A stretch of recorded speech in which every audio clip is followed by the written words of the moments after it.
श्री गुरवे नमः। नमः ॐ विष्णुपादाय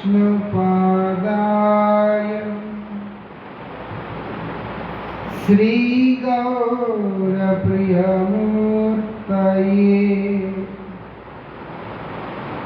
श्रीमते भक्तिवल्लभ तीर्थ गोस्वामिने नमः।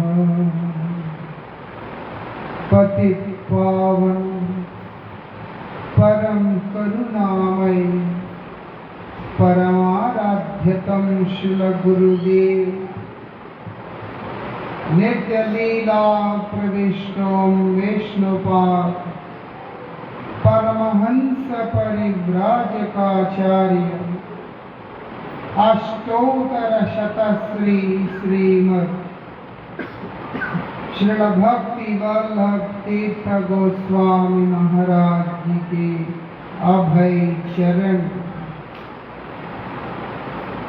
असंख्य कोटि साष्टांग दंडवत प्रणाम करते हुए उनकी अहेतु की कृपा प्रार्थना करता हूं। वृंदावन बिहारी लाल की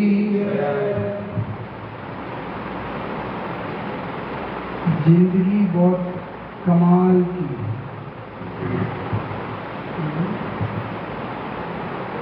सिर्फ जीने की कला आना चाहिए। जीने की कला जिसको आ गया उसके लिए जिंदगी बहुत मजेदार होता है। जिसको साइकिल चलाना आ गया, इतने पतले पहिए हैं फिर भी बड़े मजे में हैंडल छोड़कर साइकिल चलाने लगता है। अपने आप को बैलेंस भी करता है, गिरता नहीं।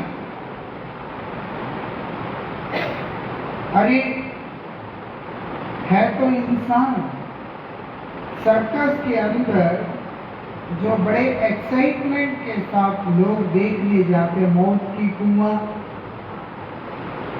आप बताइए ऐसे दीवार के ऊपर मोटरसाइकिल या गाड़ी कैसे चल सकता?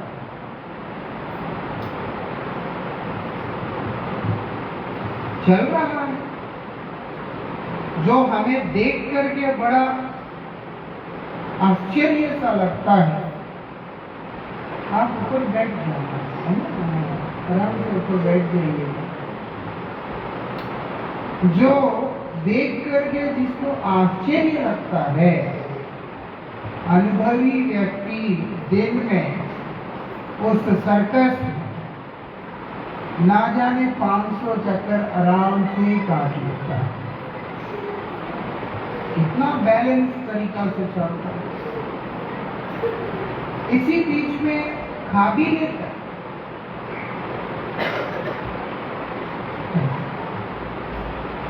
विमान में बैठा हुआ व्यक्ति जब टर्बुलेंस होता है, खाने को जो सामने रखा होता है आराम से अंदर नहीं जाता हो। कहीं ना कहीं एक डर रहता है, डर डर के अंदर जाता है। बड़ी आश्चर्य की बात है, पायलट जो है आराम से उसको ऑटो पायलट मोड में लगाकर बैठ के शांति से खा भी रहा होता है, और तो और वहां से निकल के बाथरूम भी जाता है। ना जाने उसको 2 घंटे में ही आता है। ऐसा एक बार तो इंडिगो की फ्लाइट में मैं कहीं जा रहा था। जो फर्स्ट ऑफिसर है वो महिला है। फ्लाइट टेक ऑफ के बाद वो बाहर आई, कैबिन क्रू के साथ बात करती रही, बाकी लोग काम करते रहे। कम से कम नहीं है तो 40-45 मिनट दोनों खड़े खड़े कॉकपिट के बाहर आराम से बात करें। जिसको जीना आ गया उसके लिए जिंदगी बहुत मजेदार है।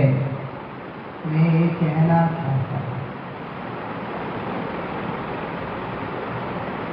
जिसको जीना नहीं आया उसके लिए जीवन का हर क्षण नरक है। अब वो हमारे ऊपर है कि हम अपने परिस्थिति को कैसे बनाते हैं। यकीन मानिएगा, परिस्थितियां कभी भी अनुकूल नहीं होते। कारण क्या है? हमारी महत्वाकांक्षा। हमारी महत्वाकांक्षाओं के कारण हमारे लिए बहुत कठिन होता है।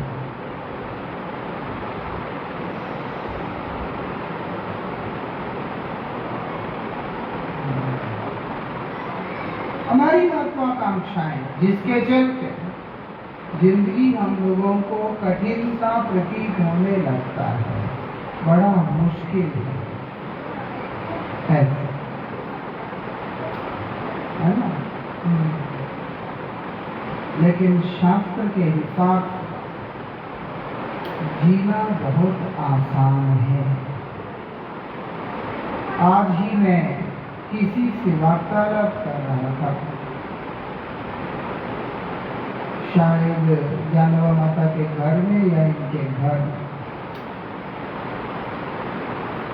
भगवान का बनाया हुआ सृष्टि में खोट कैसे हो सकता है?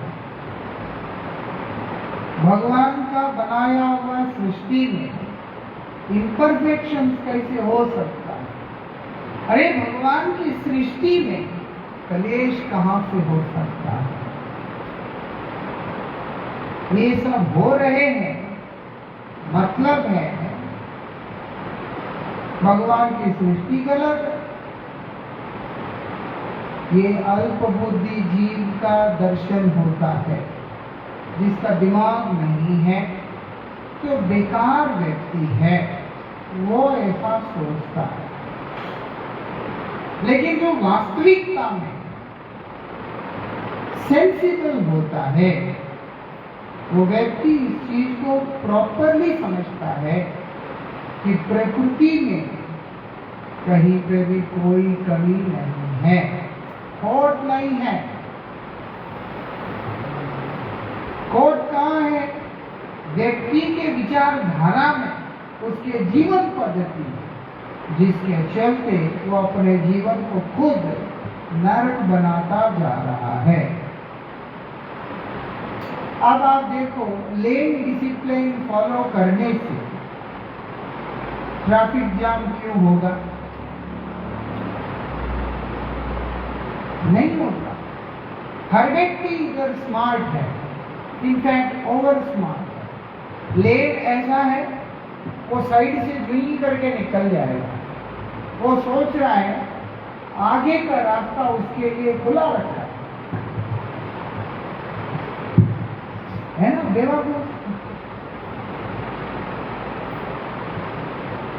और सामने वाला वो भी इसके जैसा ही है। दोनों ही रास्तों को इधर से ये ब्लॉक करके पड़े, उधर से वो पड़े। अरे शांति रखोगे, सिस्टम से सब निकल जाएगा। लेकिन ना, प्रसव होता है, इतना प्रसव होता है जैसे जल्दी है कि इसको पता नहीं क्या करना होता है। ट्रैफिक जाम कर देते, आधा घंटा 40 मिनट कई बार बर्बाद हो जाता है। और उसके बाद बेकार की बात है, पुलिस को ट्रैफिक संभालना नहीं आता, ये नहीं आता, वो नहीं आता। ऐसे जीव भी ऐसे ही करता है। संसार भगवान ने बड़े सुंदर तरीका से डिजाइन किया। ये दुनिया को भगवान ने बहुत सुंदर बनाया, लेकिन एक बात बता दी, जितना भी सुंदर है लेकिन तुम्हारे लिए इतना कंफर्टेबल नहीं होगा। क्यों? तुम इधर ही जीने मरने के सपने सजा के बैठ जाओ, वो सही नहीं है।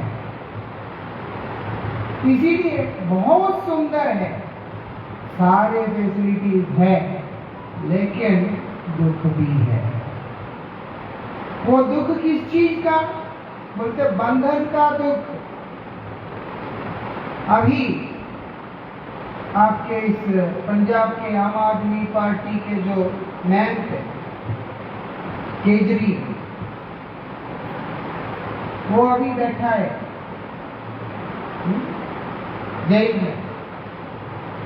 न्यूज़पेपर मिलता है, टीवी रखा हुआ है, और जो भी है सुविधाएं जो उनके लिए अलॉट किया गया है, क्योंकि वो एक मंत्री है, उस हिसाब से सब।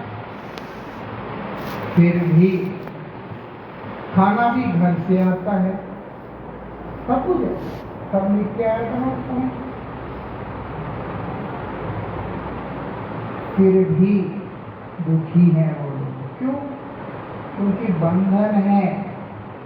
सुविधा होने के बाद भी बंधन होने से वहां दुख है। इसीलिए संसार में सब कुछ है, क्योंकि भगवान ने सब कुछ बड़ा सुंदर बनाया, लेकिन बंधन भी है जो यहाँ रह रहा है।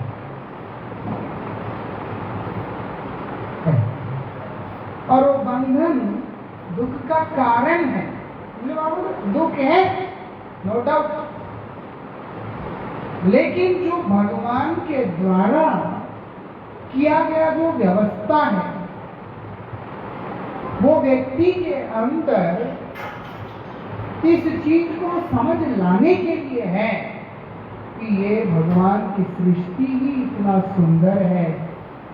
उस भगवान का जो निज धाम है, जहां पर वो स्वयं विराजते, वो कितना सुंदर होता होगा। इस बात के ऊपर विचार करने के लिए, और दुख इसलिए है कि ये स्थान मुझे हमेशा के लिए नहीं रहना है। इस बात के समझ के लिए, जैसे एक माँ बच्चे को एक चांटा लगाती है, लगाने के बाद भी उस चांटे के अंदर जोर नहीं होता है, केवल ममता होता है।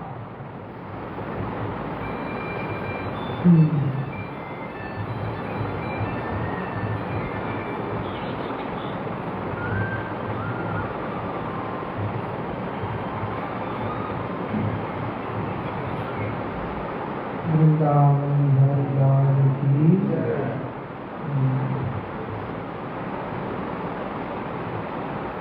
उस थप्पड़ के अंदर केवल ममता है ना? इसी प्रकार भगवान का भी जो शासन है, उसमें केवल ममता है कि मेरा संतान मेरे पास वापस आ जाए, मेरे संतान मेरे साथ में रहे, ऐसी ममता है। फिर समस्या कहाँ आता है? शास्त्र बोलते हैं जीव के महत्वाकांक्षाओं के कारण आता है। मेरा और करण जी का बातचीत चल रहा था जब हम जालंधर से आ रहे थे, कुछ वो पूछ रहे थे, जवाब सबसे चल रहा। उसमें मैंने एक बात बिल्कुल स्पष्ट शब्दों में कहा, दुनिया जिस समय उम्मीद करना छोड़ देगा, आधा दुख दरिद्रता कभी खत्म हो जाएगा। आधा दुख कभी खत्म हो जाएगा ऐसा। अब देखो हम भी दुखी हैं।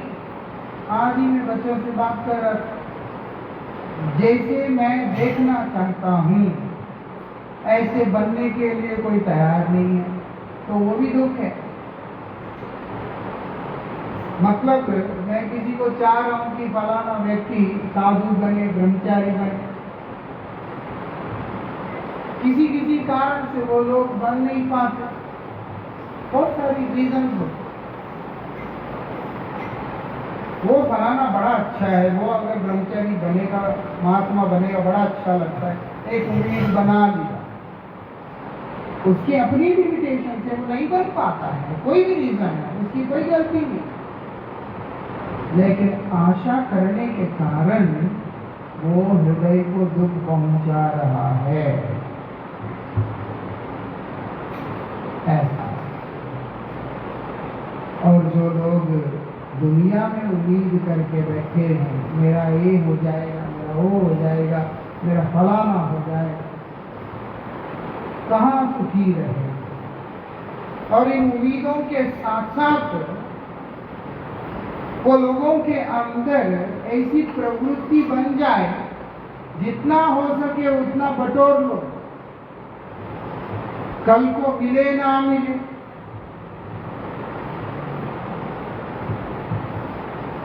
और उसी का परिणाम में लोग रो रहा है, उसी के परिणाम में लोग रो रहा है। दुनिया खराब नहीं है, हमने खराब कर रखा है, और इस खराब अवस्था में हम जी नहीं पा रहे हैं। ले दे करके कोई पूछेगा, भाई तुम्हारा जिंदगी किसने बर्बाद किया है, बहुत हम्बल आंसर है, मैंने खुद अपने जिंदगी को बर्बाद किया है। ध्रुव महाराज को नारद गोस्वामी बोल रहे हैं, कोई किसी को दुख नहीं देता है, जीव वही दुख भोगता है उसने कभी किसी को दिया हुआ हो। इस संसार में कहीं ना कहीं, कभी ना कभी हमारे द्वारा किया गया कोई ना कोई कर्म का प्रतिक्रिया भी हमारे सामने आता है।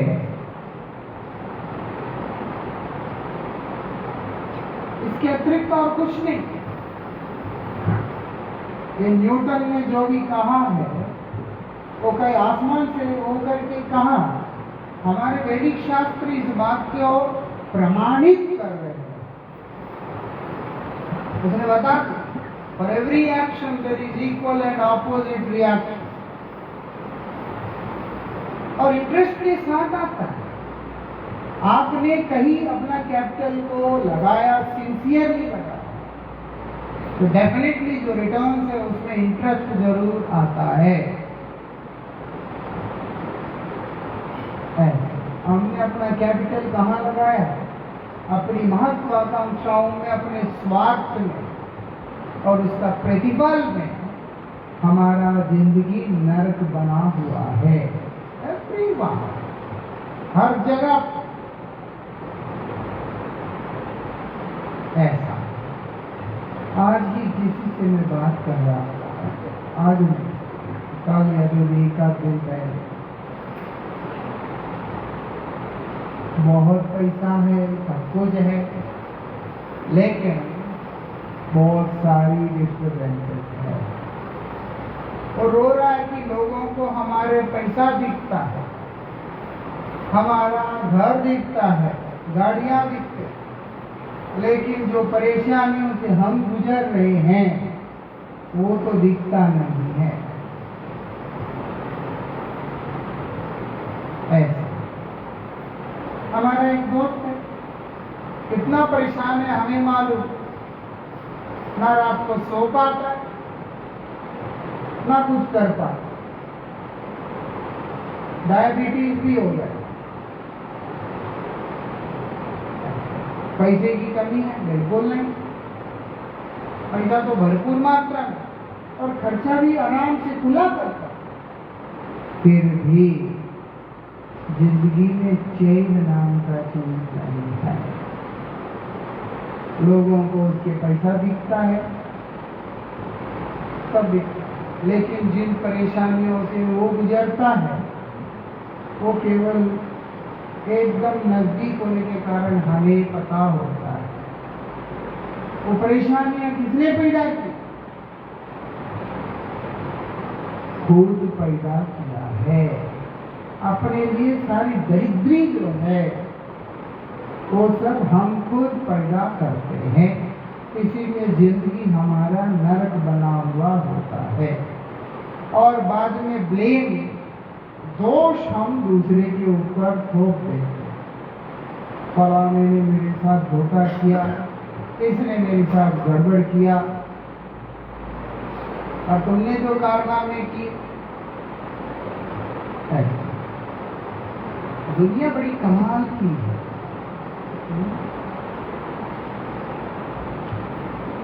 अपने जिंदगी में, अपने घर में इतना बड़ा छेद होना वो दिखता नहीं है,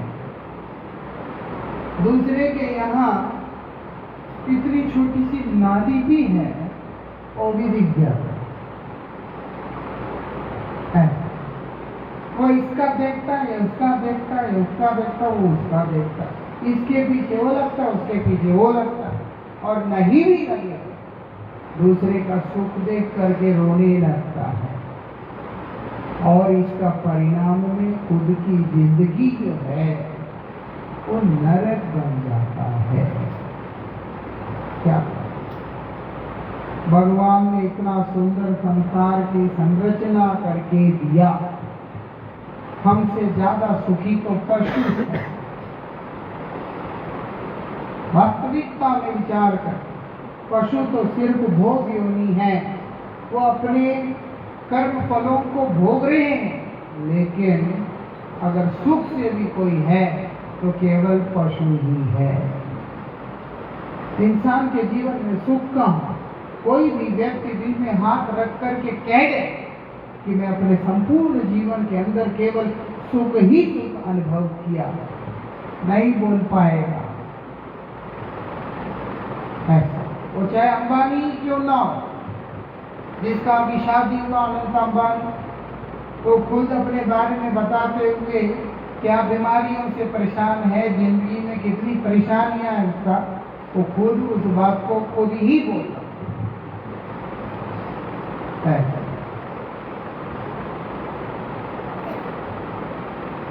इस चीज को हमें समझना चाहिए।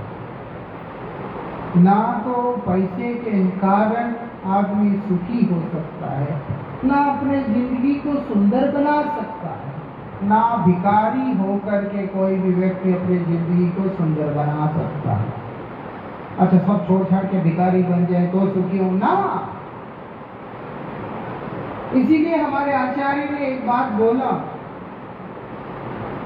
अगर सुखी रहना चाहते हो, घर रहो चाहे जंगल में रहो, श्मशान में रहो, चाहे कहीं पे भी रहो, कृष्ण के शरण में जा करके रहो, तभी सुखी रह सकते हो।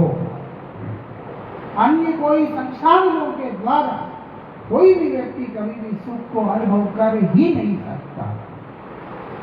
इस जिंदगी में से गोविंद को माइनस करते हैं और अपनी उम्मीदों को दुनिया के हर जगह पर निवेश करते हैं।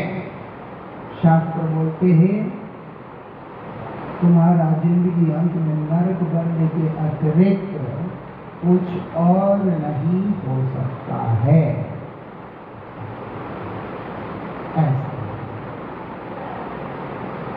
और नरक बनने के अतिरिक्त कुछ और हो ही नहीं सकता, क्योंकि तुमने अपनी ऊर्जा को सब जगह निवेश किया, लेकिन भगवान ने निवेश नहीं किया है। नहीं जी, मैं तो बहुत पूजा पाठ करता हूँ। किसका करते हो भैया? तुम्हारा मन ने जिसको भगवान समझ लिया है, तुम्हारा मन ने जिसको मान लिया है, उसका करते। वो सही है कि नहीं है, उसके ऊपर जीवन में कभी किसी ने विचार किया? हमारे गुरुजन बोलते हैं कृष्ण भजन भी तुम्हें ऐसे करने की जरूरत नहीं है, कृष्ण का अध्ययन करो, कृष्ण तत्व को समझो, उसके बाद तुम्हें अपने आप समझ में आएगा कि मुझे कृष्ण ही के शरण हुए बिना मेरा कोई और गति हो ही नहीं सकता। हमारे परमाराध्य परम गुरुदेव ओम विष्णुपाद श्री श्रीमद भक्ति दैत माधव गोस्वामी महाराज जी बोल्डली बोलते हैं, जिस मार्ग पे हम चल रहे हैं, अगर कोई हमें ये बता दे इससे उत्तम कोई और मार्ग हो सकता है, हमें प्रूव करे, तो हम अपनी इस मार्ग को छोड़कर उस व्यक्ति के बतलाए हुए मार्ग पे चलने के लिए लेश मात्र भी संकोच नहीं करेंगे। ये रिजिड स्टेटमेंट है, बिल्कुल नहीं, but at the same time इतना बोल्ड स्टेटमेंट है। और यह स्टेटमेंट इस बात को दर्शाता है कि किस स्तर की अनुभूति उस महापुरुष के अंदर है जो ये बात को इतने बोल्डली कह रहे हैं। ले आओ कोई रास्ता है तो, सुखी होने का कोई और उपाय है तो ले आओ सामने, हम उसको एक्सेप्ट करें, प्रूव करें। ऐसा दुनिया का व्यक्ति की सबसे बड़ी विडंबना क्या है पता है? वो कोई ग्रंथ नहीं पढ़ेगा। रामायण पढ़ो मौत आ जाती है, भगवत गीता पढ़ो मौत आ जाती है, भागवत पढ़ो मौत आ जाती है।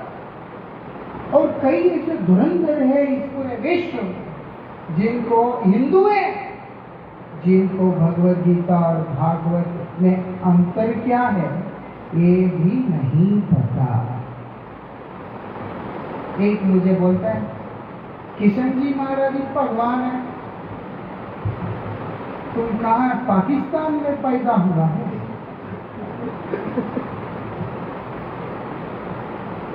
अरे तुम भारत का पैदाई व्यक्ति है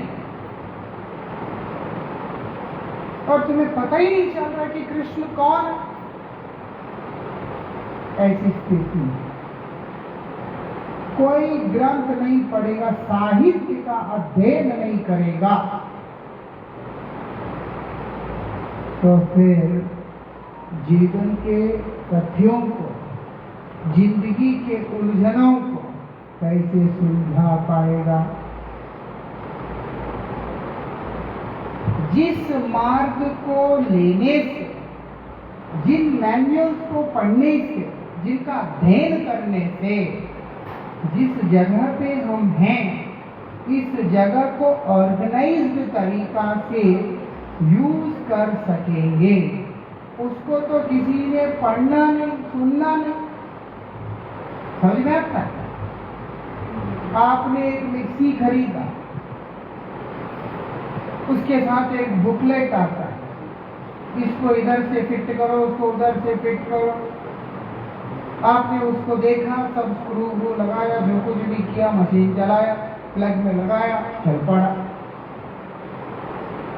फ्रिज लेके आते हो, एक मैनुअल आता है। कोई भी एक डिवाइस है, उसके ऑपरेटिंग सिस्टम को लेकर के एक मैनुअल प्रेजेंट होता है।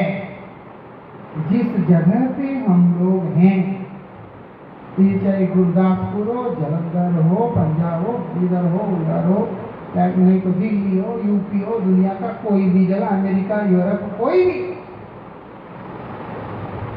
ये जो जगह जहां हम खड़े हैं, इसके बारे में भी मैनुअल रखा हुआ है। उसी को भगवत गीता कहते, उसी को भागवत कहते, उसको मुख्य रूप से उसको वेद कहते। और वेद का जब विभाजन हुआ, डिटेल्ड एक्सप्लेनेशन हुआ है, वो अलग अलग उपनिषद, पुराण, ये सब बनकर हमारे सामने प्रेजेंट हुए। ऐसा तो किस लिए? तुम इनको पढ़ोगे तो जिस जगह पर तुम हो वहां जीना कैसे है उस चीज को समझ पाओगे। फिर पढ़ता है, इसी कारण से नहीं समझता है। अब एक विद्यार्थी एक कक्षा में भर्ती हुआ, अब उस कक्षा से संबंधित जितने भी पुस्तक हैं उनका पठन नहीं करेगा और जो अध्यापक के द्वारा दिया गया शिक्षा को ग्रहण नहीं करेगा, आप बताएंगे वो अपनी विद्याभ्यास में किस प्रकार से उत्तीर्ण हो पाएगा? पास होगा वो? नहीं होगा। ना तो उसने किताब खोला कभी, ना ही उसने क्लास अटेंड किया, कुछ भी नहीं है, तो कैसे पास होगा? दुनिया में भी आ गए लोग प्रेतों की तरह और जिए जा रहे हैं, लेकिन कोई भी इधर जीना कैसा है उसके ऊपर कभी भी स्टडी नहीं किया है, जिसके चलते अपने ही हाथों अपनी जिंदगी का डिजास्टर बना हुआ है। किसका दोष है? किसी का दोष है कि बाहर से कोई आके हमें दुखी कर रहा है? नो, हम खुद कर रहे हैं। और दूसरा, चलो मान लिया बुक्स नहीं पढ़ पा रहा है, नो प्रॉब्लम, एटलीस्ट जो तुम्हें सिखाने वाला है शिक्षक, उनकी बातें तो सुन लो। अब इस संसार में जो संसार से रिलेटेड और उस जगत से रिलेटेड जो मैन्युअल प्रेजेंट हुए, वेद जिसको कहते, उन वेदों के मर्म को जानने वाले जो संत होते हैं, क्योंकि वो लोग उन वेदों का सार को अध्ययन करके उसके जो उपास्य वस्तु है भगवान, उनको अपने हृदय में विराजमान कराते हैं। उसको कहते संत, साधु। उनकी बातें कितना सुनते हैं हम? संतों की बात वाणी नहीं सुनते हैं, हम ट्रेंडिंग लोगों को फॉलो करते हैं। आज मार्केट में जो ट्रेंड पे है उनको फॉलो करते हैं। कल को कोई और ट्रेंडिंग में अगर आ गया तो फिर पीछे का आदमी खत्म। जब तक निर्मल बाबा ट्रेंड पे था तो लोग उनके पीछे पागल हो गए, दौरे आ गए कई लोगों को, और बेचारा वो गायब भी हो गया, कहाँ है भगवान को ही पता। एंड नेक्स्ट अभी बागेश्वर धाम आए, तो ना जाने ये महापुरुष कब तक उनका चलेगा, भगवान जाने। तो तीसरा कोई और आएगा। भाई प्रॉपर आप उस सब्जेक्ट को स्टडी कहाँ कर रहे? कोई भी व्यक्ति कोई नहीं कर रहा, चलेगा ट्रेंडिंग के हिसाब से चलता है, उनको मैसेज से कोई लेना देना नहीं। अब हम लोग हैं, जहां भी जाते थोड़ा खा लो, वो नहीं खाता, वो नाराज हो जाएगा। तू कौन होता है भाई नाराज होने वाला? मैं ना खाऊं तो मेरा मर्जी है, मेरा पेट है, मेरा कैपेसिटी है। ऐसा आइडियली तो मुझे नाराज होना चाहिए कि भजन करो भजन करो भजन करो बोल के हम बोले जा रहे हैं, और बातों को जो व्यक्ति समझने को तैयार नहीं, उसको देख के तो हमें नाराज होना चाहिए।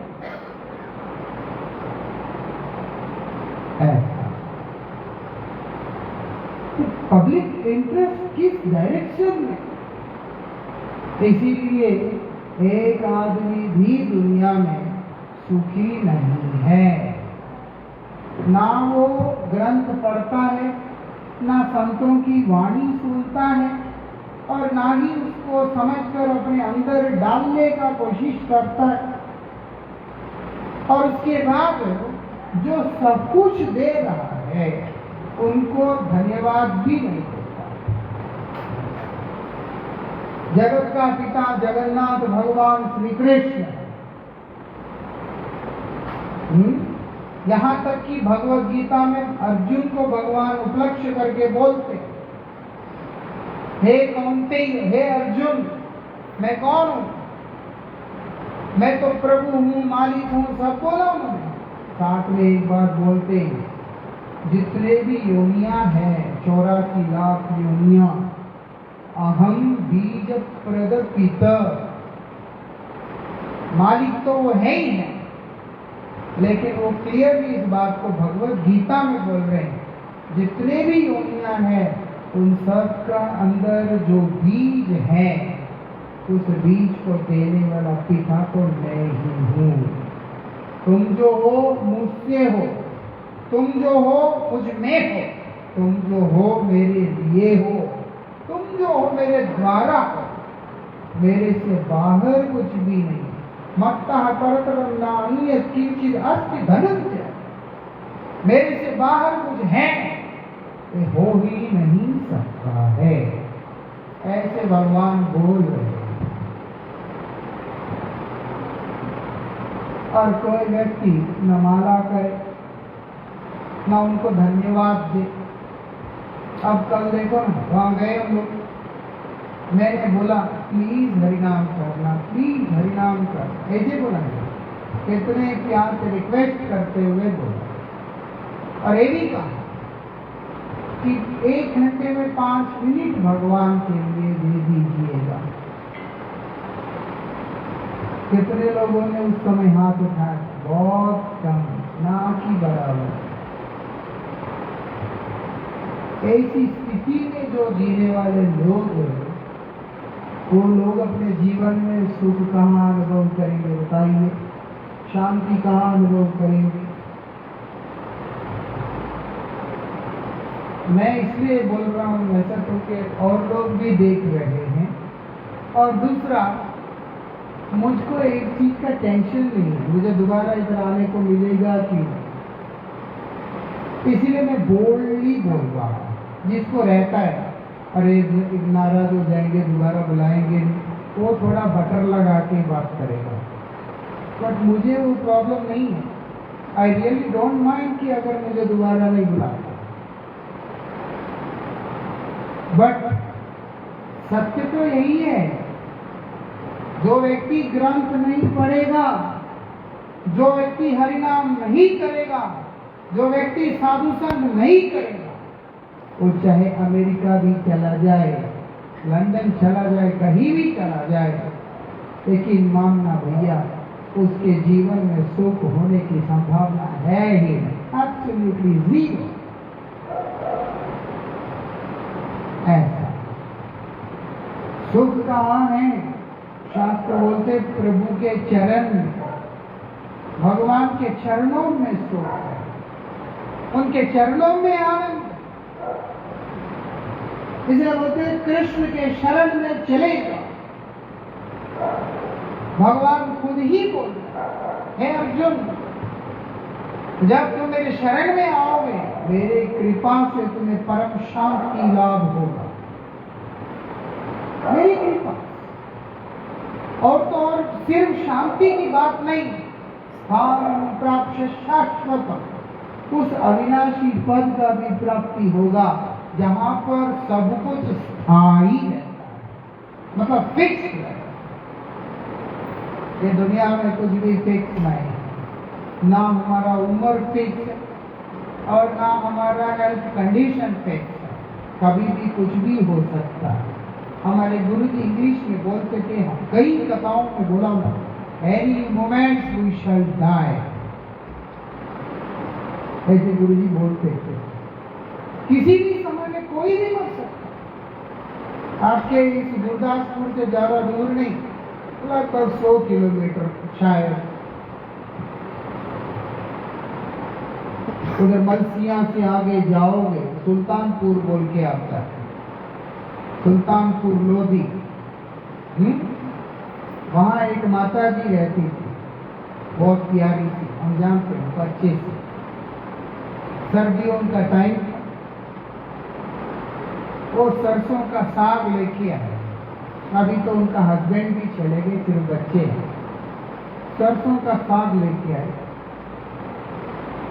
और ये सोच के कल सुबह में अपने दोनों दामादों को खुद अपने हाथ से मक्की का रोटी, सरसों का साग बना के खिलाओ, बड़ा स्वादिष्ट होता है। और सरसों का साग थोड़ा पुराना होने से और भी टेस्ट होता है। वो माता अपने हाथ से, मेरे दामाद आ रहे हैं, बहुत प्रेम से सारे पत्तों को निकाल के साफ कर रही है। करते करते रात को 11 बजा। 11 बजे तक साग को साफ सूफ करके धो धा के रेडी करके रख लिया कि सुबह में बनाओ। और दामादों को खबर कर दिया कि कल यहीं पे भोजन, ठीक है। 11 बजे सो गए। 6:05 पे उठी। उठ के बोलती है पति को, कुछ दर्द सा है, पता नहीं चल रहा क्या है। 6:20 पे मुर्दा बन गई है। हार्ट अटैक आ गया, पता भी नहीं चला। जिसके हाथ से सरसों का साग और मकई का रोटी खाना था, उसको कंधे पे उठा के श्मशान ले जाके फूंक के आए। कुछ पता होता है? शंकराचार्य जी महाराज बोल रहे, ना कुरु धन जन यौवन गर्वम हरति निवेशात् काल ही सर्वम। काल बहुत प्रभावशाली है, भगवान ही काल है। मौका दिया मनुष्य जीवन देकर और वो काल बनकर हमारे साथ चल रहे हैं कि ये जिसको मैंने ये जीवन दिया उसका कुछ भी लाभ ले सका कि नहीं ले सका। लिया तो आशीर्वाद बना रहता है, नहीं दिया तो साथ तो चल ही रहे। सही वक्त आने पर बोलेंगे कि बहुत रह लिया, अब चल वापस। इतना ही है जिंदगी। क्या करना चाहिए? जीवन कुछ करिए या मत करिए। आप देखो ना, पुराने जमाने में राजा लोग अपने राजपाट सब छोड़ के जंगल में क्यों चले जाते? पागल थे, समझदार थे। उनको मालूम था शांति अगर कोई है वो अपने आप को नेतागिरी में उलझाने में नहीं, अपने आप को कर्ताभिमान में फंसाने में नहीं, अपने आप को प्रभु का दास बनाने में। इसीलिए जो भी कर्तव्यों में मैं अभी तक घेरा हुआ था, अब उससे मुक्त होकर अपने जीवन को गोविंद के चरणों में समर्पित करने का समय आ गया है। इसीलिए वो सब छोड़ के वन में चले जाते। नहीं तो इतने नौकर चाकर राजपाट ना जाने दुनिया भर की सुविधाएं, लेकिन सब छोड़ के एकांत में चले जाते, वनवास में चले जाते। वनवास मतलब क्या? वनंत सात्विको वास, ऐसा सात्विक वास में चले जाते, जहां पर अनावश्यक वार्तालाप नहीं, किसी से अनावश्यक वार्तालाप नहीं। अरे जीवन के इतने वर्ष तक बहुत सारी अनावश्यक वार्तालाप मैंने किया है। जैसे आप देख सकते, ट्रेन में जाते हुए लोग होते, इन लोगों से अपने घर नहीं चलते, उनका बच्चा बात नहीं सुनता है, उनकी अपनी जिंदगियां रो रो के चलते, लेकिन वहां पर बैठ के ये लोग देश चलाने के बड़ी बड़ी बातें करने लग जाते हैं। उसको ऐसा करना चाहिए था, पाकिस्तान को ऐसे जवाब देना चाहिए था ये तो शुगर है, उसके एडवाइस कोई पूछता नहीं है, जाके पूछने से ना जाने उनका क्या हाल होता। शास्त्रों के ये सब अननेसेसरी सब्जेक्ट्स है। टाइम पास जो करेगा उसका जिंदगी पास हो जाएगा। टाइम जो है पास करने के लिए नहीं है। टाइम को क्या करना पड़ता है? पास टाइम बनाने को होता है। पास टाइम और टाइम पास में बहुत अंतर है। पास टाइम मतलब क्या है? अद्भुत क्रियाएं, अद्भुत कार्यकलापों को पास टाइम कहते। और टाइम पास क्या है? बहुमूल्य समय को बर्बाद करने को टाइम पास है। शास्त्र हमें बतला रहे हैं, बहुत मुश्किल से भगवान ने कृपा करके तुम्हें ये जीवन जो दिया उसको सही जगह पे लगाना। वो क्या है? और तो एक कमाल की बात है, आपके गुरदासपुर के एक सज्जन पहले ही दिन जब मैं आया था, वो बातों बातों में कह रहे थे कि अब वानप्रस्थ लेना चाहिए।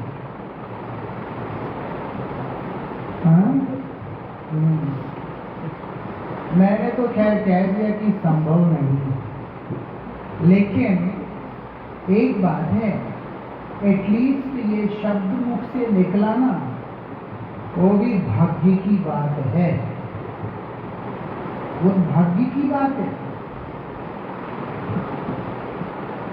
ऐसे शब्द भी नहीं निकलते लोगों के मुख से, तो वो तो ऐसे चिपक जाते संसार के साथ, ना जाने पता नहीं क्या है। बोलना दूर की बात है, वो तो इस बात के सोच को भी अंदर नहीं ला पाते। एक दिन मुझे यहाँ छोड़ के जाना है, वो लोग पढ़ेंगे नहीं, ऐसी बातें मत कीजिए। मौत के बारे में बोलने से फर्स्ट शब्द ऐसी से नेगेटिव बातें ना करें। तुम बोलो पॉजिटिव बात क्या है? मैं हमेशा रहूं। आजकल एक शुरू हुआ मैनिफेस्टेशन, बहुत लोग पॉजिटिव सोचना पड़ता है। मैं कर लूंगा, मैं कर लूंगा, मैं कर लूंगा, मैं कर लूंगा। कर लूंगे क्या? मैं कभी नहीं मरूंगा, मैं कभी नहीं मरूंगा, मैं कभी नहीं मरूंगा। अमर हो जाएगा। जो होना है वो होके रहेगा, उसको कोई भी व्यक्ति नहीं बदल सकता है। मरना लिखा है तो मरेंगे, बीमार होना लिखा हो तो बीमार होंगे, जीवित रहना लिखा है तो रहेंगे। कई लोग हैं 100 साल के ऊपर ही जी रहे, कहाँ लोग 60 के बाद तो बचेगा कि नहीं पता नहीं।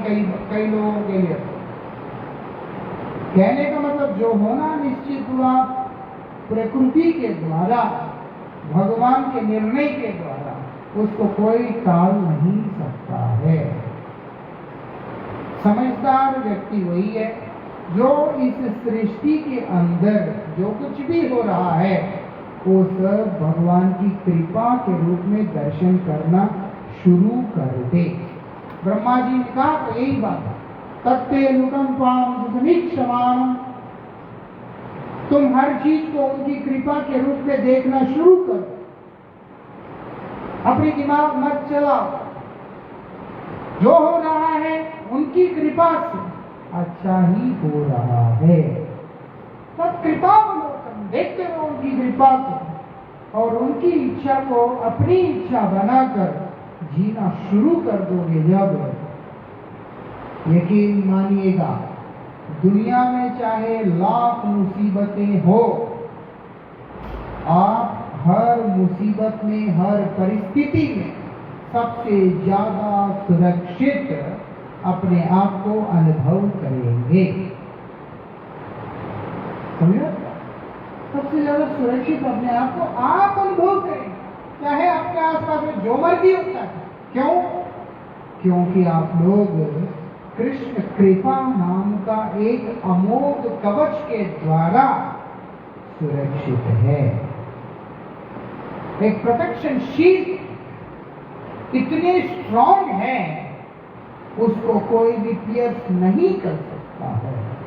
कोई भी बॉम्ब, कोई भी चीज उसको वो ब्लास्ट नहीं कर सकता। ऐसे कैसे हो सकता है? विमान में भी रहता है एक यंत्र, उसको क्या बोलते हैं मुझे तो याद नहीं अभी आ रहा, ब्लैक बॉक्स। विमान फट गया, चितड़े उड़ गया, उसका लोग मर गए, जल के खाक हो गया, बट स्टिल ब्लैक बॉक्स में वो सारा कुछ सेफली रहता है। क्या हुआ क्या नहीं, वो मिलने से बहुत सारी डिटेल उनको पता चल जाता है।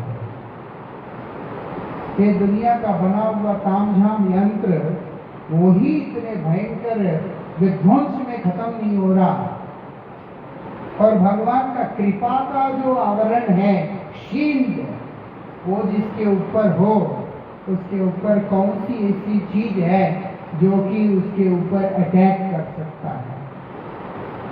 स्थूल भी नहीं कर सकता है, मतलब जो स्थूल पदार्थ है वो भी नहीं कर सकता, और सूक्ष्म पदार्थ तो कर ही नहीं सकता। सूक्ष्म मतलब चीजें होते हैं, आंखों में दिखता नहीं। मन है लेकिन कहाँ दिखता है? वो तो चेहरे के हाव भावों से समझाता है इसका मूड खराब है, हरकतों से समझाता है इसका दिमाग खराब है। वो दिमाग कोई चीज एक अलग से दिखाई देता है, क्या अब इस समय ये खराब चल रहा है, मन के अलग चीज दिखाई दे रहा है ना।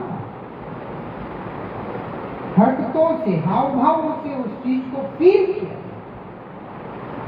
ऐसे क्रोध, अब कोई बताओ क्रोध कैसे दिखाई देता है?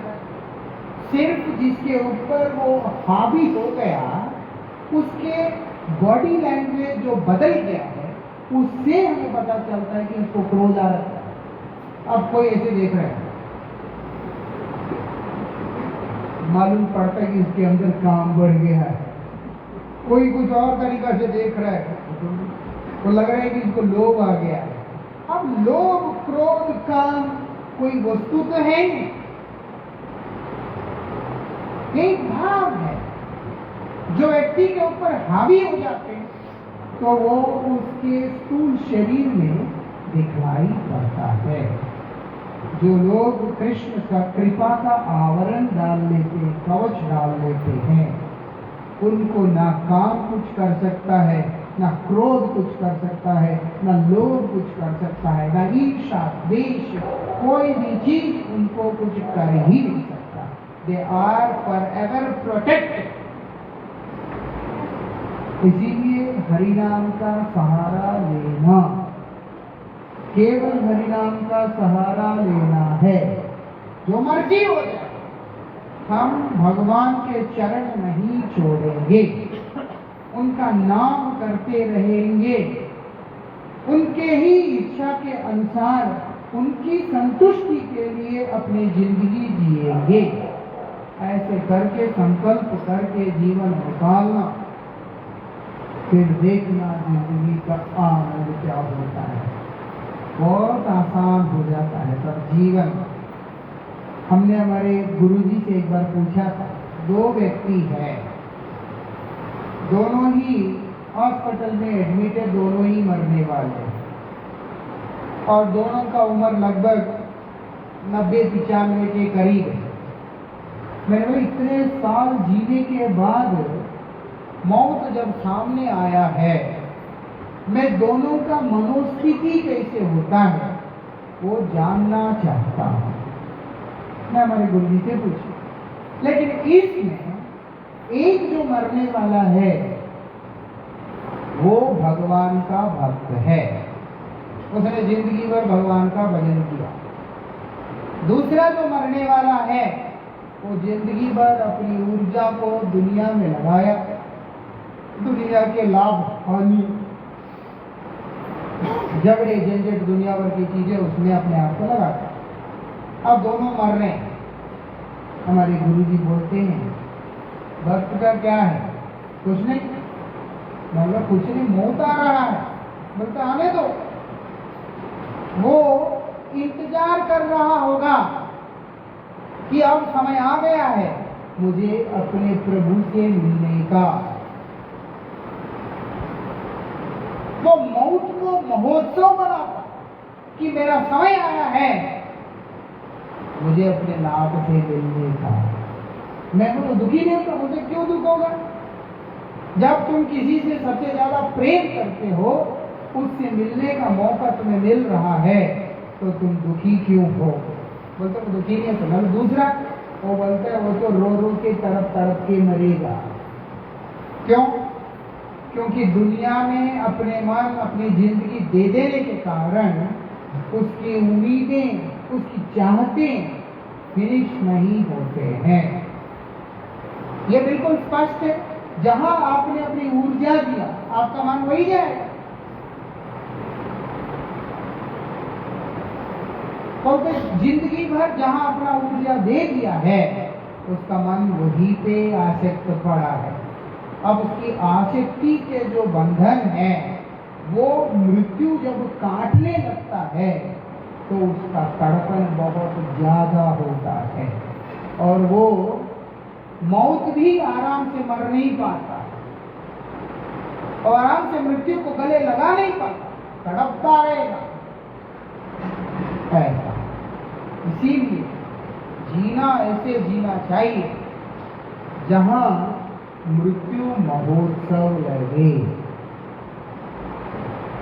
जीना ही पल पल मौत जैसा लगे उससे बदतर और क्या जीना। वो कैसे संभव है? शास्त्र बोलते हैं कृष्णैक शरण होने से ही संभव है। भगवान के चरणों का सहारा लेने से संभव है। कोई भी आपको कहेगा कि ये कर लो तेरा क्लेश टल जाएगा, वो कर लो, उपाय कर लो, आप मानना चाहते हैं तो मान सकते हैं, आप स्वतंत्र हैं। लेकिन भैया याद रखना कर्म का फल हमें ही काटना है, हमारा क्लेश दूसरा नहीं काटेगा। ये है कि ये उपायों से वो कर्म फल को आप धक्का मार सकते हैं थोड़ा टाइम के, but end of the day वो हमारा भोजन है, हमारा भाग्य है, उसको हमें ही सामना करना है। बुद्धिमान व्यक्ति अपने क्लेश को खुद काट के पैरेलल में भगवान के चरणों में अपने आप को समर्पित करके जीवन निकालता है और वो हर परिस्थिति में सुखी रहता है। वृंदावन बिहारी लाल की। इसलिए आप सब अच्छे से भजन करना। हम तो सुबह चले जाएंगे, फिर मेरा आना अगर विलंब होता है या आना नहीं होता है वो पूरी मेरे अपने कारण है। जानवा माता का कोई दोष नहीं है। वो मुझे बहुत रिक्वेस्ट करती है, बहुत प्यार करती है, एक्चुअली इसलिए बहुत रिक्वेस्ट करती है, जोर तो कर नहीं पाती। मैं खुद ही कई रीजन के कारण आ नहीं पाता, उनका कोई गलती नहीं है। वो एक दिन मुझे कह रही थी आप आते नहीं है, किसी भक्त को ये लगता है शायद जो है मेरे से आप अप्रसन्न हैं या कोई और कारण है। प्योरली ऐसी कोई कारण नहीं है। मेरे समय जैसा मुझे अलाउ करता है उसी हिसाब से मैं आ पाता हूँ। व्यवस्था बना तो मैं आता रहूँगा आप लोगों के पास, और नहीं बना तो वो भगवान के हाथों में है। एक करण जी भी मुझे शिकायत करते हैं, फ़ोन करता हूँ आप उठाते नहीं, मैं क्या करूँ? बहुत सारी चीज़ें, व्हाट्सएप भी नहीं है मेरे पास, तब मेरे साथी ये मैनेज करते हैं। ऐसा इसलिए आप लोग अच्छे से रहना। ये जगह का नाम बहुत सुंदर है। मुझे ये जगह आने का पीछे एक रीज़न इसका नाम भी है, गुरुदासपुर। मैं पहली बार जब आया था तब इस बात को उल्लेख किया था, है ना। जहाँ गुरु लगा हुआ है वो शब्द से मुझे बहुत ज़्यादा प्रेम है। गुरुदेव, गुरुदास, गुरुजी ये जो लगे हुए होते हैं और शब्द से मुझे बहुत ज़्यादा प्रेम है। उसका कारण है जैसे ही गुरुदेव कहते हैं, गुरु का शब्द आता है, हमारे आंखों के सामने हमारे पूज्य गुरुदेव का छवि आ जाता है। हमने गुरुजी का नाम कम उच्चारण किया होगा, उससे कई गुना अधिक गुरुदेव बोल के उनको स्मरण किया। इसलिए जब गुरु बोल के आता है तो हमारा गुरुजी का नाम है ना। इसलिए गुरुदासपुर बोलने से ऐसा लगता है कि गुरुदेव के दासों की नगरी है, शुद्ध भक्तों के दासों की नगरी है। इसलिए एक मन में एक प्यार सा आता है। इसलिए मैं कोशिश करता हूँ, हुआ तो आया करूँगा, बाकी भगवान के हाथ में है। वृंदावन बिहारी लाल की